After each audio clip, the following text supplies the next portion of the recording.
What is science? Science is the pursuit and application of knowledge and understanding of the natural and social world following a systematic methodology based on evidence. Science is objective to the natural world in its ability to be the arbiter of truth when it comes to discussing the world's natural phenomena. Science is essentially an open-ended procedure in which ideas are constantly being bounced around, tested, rejected, and modified. It gives us reliable, dependable, and workable explanations of the natural world. Science gives us the ability to take statements regarding the natural world and test them against the natural world. Science is a process that proceeds at multiple levels in many ideas, retaining and building upon those that work and rejecting those that don't. All in all, science is the concentrated human effort to understand the history of the natural world and how it works by using observable physical evidence as the basis of that understanding. It is done through observation of natural phenomenon and through experimentation that tries to simulate natural processes under controlled conditions. Evolution is strongly supported by science, with evidence from various fields of study. Biochemical evidence, for example, profoundly supports evolution. Studying DNA has revealed that we have about 60 new mutations neither of our parents had, and on that level, humans are actually 96% identical to chimps. Paleontology also unearths fossil evidence for intermediate species, something that is consistent with the theory of evolution. Furthermore, studying the anatomy and skeletal structures of different species reveals striking similarities in tetrapods, for instance. Evidence of evolution also echoes in our current biological makeup. More specifically, we can see the presence of sickle cell anemia as a trade-off when humans mutated to become resistant to malaria. Even in plants, like corn, hold evidence for evolution. Maize evolved from teosinte, a claim supported by fossil evidence and the fact that only a few regulatory genes differentiates the two. Overall, these examples of evidence, among countless others, accumulate to prove that evolution is strongly supported by science. Evolutionary science does not necessarily need to threaten religious belief or practice. An individual can simultaneously believe in evolution and their religion. Ian Barber, for example, introduces categories like dialogue and integration, in which science and religion to some extent coexist. It's important to note that evolution, as an accepted theory within the scientific community, seeks to help and explain the natural world, particularly biology. However, this explanation and theory stops when science reaches its boundaries, and when conflicted with these boundaries, such as guidance in terms of morality, one can still turn to religion. Even those that hold religion to a higher degree in their lives can still hold that God guided evolution. The Clergy Letter Project is a great example of this philosophy. Numerous religious leaders from various faiths conclude science and religion are complementary entities. For some religions, evolutionary science doesn't conflict or seemingly threaten the practice at all. For example, Ihab Abuif reveals that scientific exploration does not conflict with daily practices of Islam. Overall, fortunately, individuals have many options that enable them to believe in the sound conclusions of evolutionary science and have it not threaten whatever religious belief or practice they still hold. Evolution can be described as the descent with modification of a population of organisms from a common ancestor over many generations of offspring. Evolution occurs when there is a change in frequency of a single or multiple genes within a population over many years, affecting organism characteristics such as behavior, appearance, or physiology. Modifications in the inheritable genetic makeup of organisms can be passed on to the next generation. Modification of specific gene sets and the frequency at which they appear in a population are determined by four primary evolutionary mechanisms. These mechanisms are mutation, migration, genetic drift, and natural selection. Mutation is the random change of organism DNA. DNA is the material of life and determines an organism's appearance, behavior, and physiology. Mutations can be beneficial, harmful, or have no effect at all. Mutations in DNA genetic material introduce new gene combinations into organism populations, which can be passed on to future generations. Migration is the movement of individuals and the genetic material that they carry from one population to another. Migration is important for genetic variation as it allows for the combination and production of gene sets which did not previously exist in a given population. Genetic drift occurs largely by chance when members of a population with certain genes produce more descendants than others without these genes. When some parts of a population reproduce more than others, the genes that they carry will become more frequent in the next generation. Genetic drift is attributed mostly to chance and is considered a random process.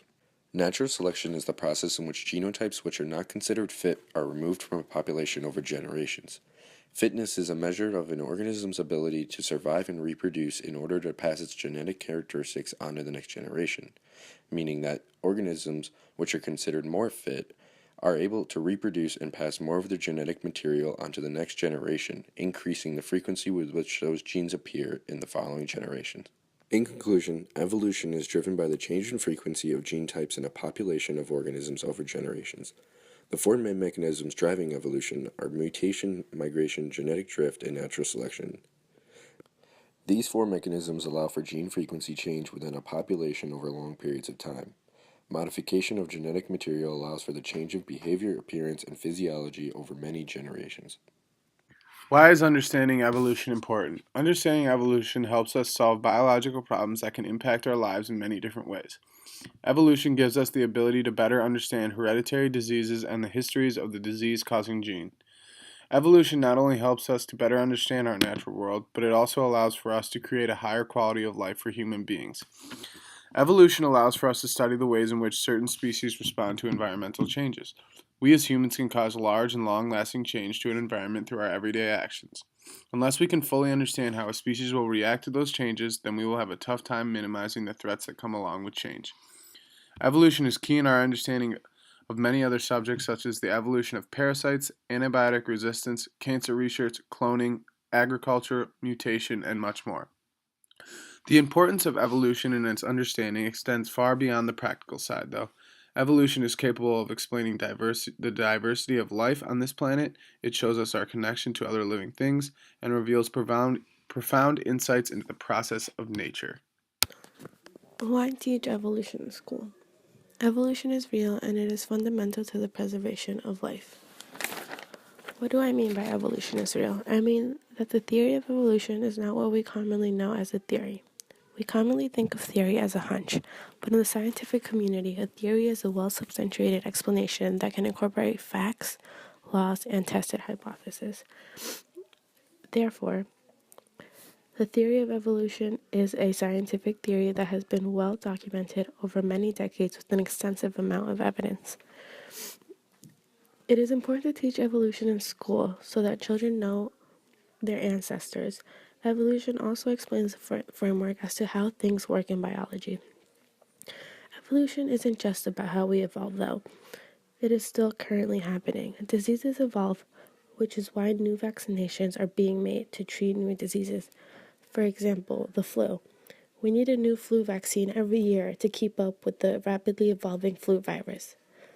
Understanding evolution by learning it in school at a young age can help kids be more environmentally conscious and take initiatives to preserve our environment and avoid mass hunting, and aid in the preservation of habitats to save animals from extinction. Why should we not teach creationism in science classes at public schools? Creationism has no facts to support it. It also gives students a false idea of human creation. Creationism is the idea that the earth was created in 6 days by God, and that the species we have are a result of the surviving species from Noah's Ark after the flood.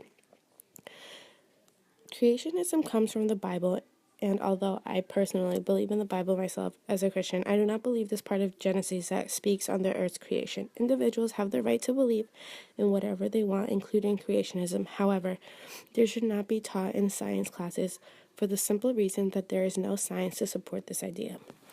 Teaching creationism in public schools is not only misinforming children about how our earth was made, but it is also pushing religion on kids who have yet to make religion affiliations, or it may also conflict with other students' beliefs of other religion.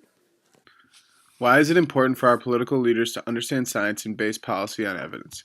Now more than ever, it is incredibly important that our political leaders recognize science and the evidence being presented before them. Our president-elect Donald Trump denies the evidence of climate change around the globe. This is something we cannot have.